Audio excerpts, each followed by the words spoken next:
Are you suffering from mood swings, anxiety, maybe a little bit of depression, not feeling yourself anymore?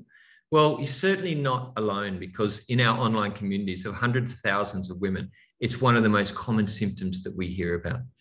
My name is Jeff Butterworth, and I'm a naturopath, and I've been working in the holistic health space for over 25 years now, and specifically relating to hormones. And as I said, one of the most common symptoms is mood swings, anxiety, and it doesn't sound like a big symptom, but if you're constantly, your moods are shifting and changing, it affects your own well-being, it affects the well-being of others around you. And women often comment they just feel out of control and they're not themselves.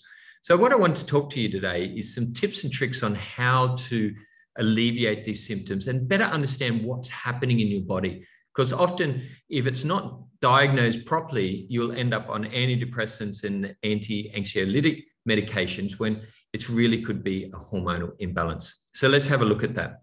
So what happens in women is their hormones are very cyclical, as we know. So when you have your period, your hormonal levels generally go flat, but then part of the reproductive cycle is you're getting different fluctuations of hormones at different times within the month.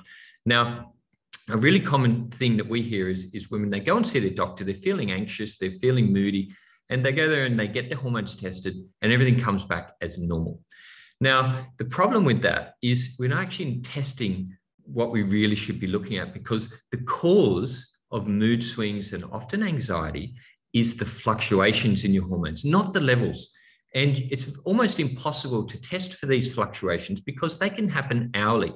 And if you're suffering from mood swings and or anxiety, you know it's not a constant thing. It comes and it goes. And it's coming and going with these hormonal fluctuations. And we're not testing for this. So it's really important to understand that the way you're feeling, it's not a mental condition. And this is the stigma we have in society, is we look at these things. If you have anxiety and you have mood swings and irritability, everyone thinks that it's a mental condition. You often get prescribed these antidepressants and anxiolytics, but it's a physical cause. It's your hormone shifting.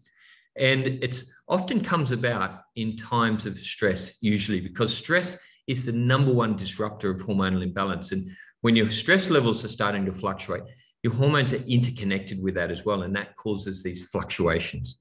So what can you do about it? Well, there's a couple of things, actually.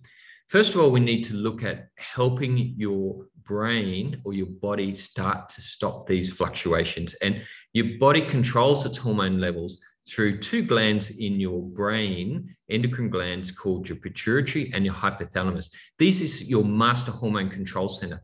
And if we can use different herbal medicines and nutrients, happy hormones is one thing that you can use, but there's a whole range of different natural supplements you can use to trigger those hormones in your system to balance, but those hypothalamus and pituitary to balance. So that's really, really important. And as soon as we start to do that, we see ladies that have had anxiety for years and years and years start to say, wow, I feel normal again and I can manage my anxiety levels because the hormone levels are in control. The other part to that in any sort of hormonal imbalance is making sure that you're metabolizing your hormones well. Now, we know that in teenagers and older women that the contraceptive pill is very commonly associated, and any hormone treatment is very commonly associated with anxiety or increased anxiety levels.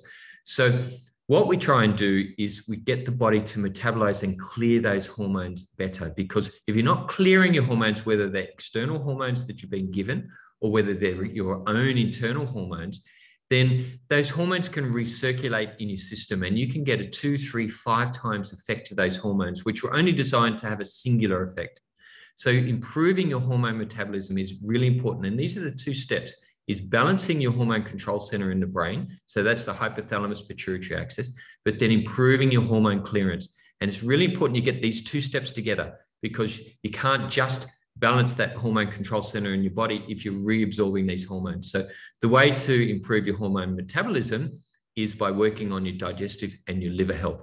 So things like happy liver, for example, that we have, and things like happy greens help to clear those excessive hormones from your system, but making sure you've got plenty of good plant-based fiber, having a green juice every day, and making sure that your bowels are working regularly will allow those hormones to clear, and it will stop that what we call often estrogen dominant situation, but it will stop those hormones fluctuating where you're getting multiple effective hormones in your system. So if this sounds like you, then drop us a comment in there, ask us some more questions and we can help you along, or join our private communities with over 180,000 women in them now. And a lot of them are talking about how they now manage their mood swings, their anxiety with our approach, and we can teach you how to do that well. So I hope you enjoyed the information, and join us for more information like this.